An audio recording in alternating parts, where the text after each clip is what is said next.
আসসালামু আলাইকুম রহমতুল্লাহ আমি মোহাম্মদ মামুন রশিদ। এবার কিয়ামত থেকে কিয়ামত ছবি মুভি প্রসঙ্গ টু যেটা, এর আগে প্রথমটা শুনছিলাম বাংলাদেশ মুভি কিয়ামত থেকে কিয়ামত ছবি মুভি টু যেটা, প্রসঙ্গ টু যেটাকে প্রসঙ্গ টু, কিয়ামত থেকে কিয়ামত ছবি টু তো এখনও বের হয় নাই। প্রথম কিয়ামত থেকে কিয়ামত ছবি বেরিয়েছে, যেটা নাকি সালমান শাহ মৌসুমী অভিনীত, রাজীব আহমেদ শরীফ, আবুল হায়াত অনেকে আছে, ঠিক আছে না?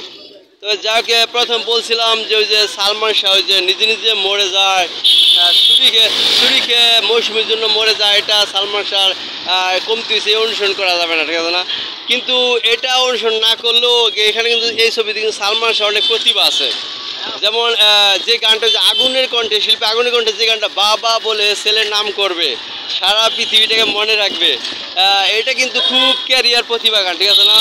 এটা আমারও পছন্দ, এবং যারা নিয়ে বাবার আদর্শ ছেলে, অ্যাকচুয়াল ছেলে, তারাই এরকম গান পছন্দ করবে, ঠিক আছে না? আল্লাহ হাফেজ, আসসালামু আলাইকুম রহমতুল্লাহ।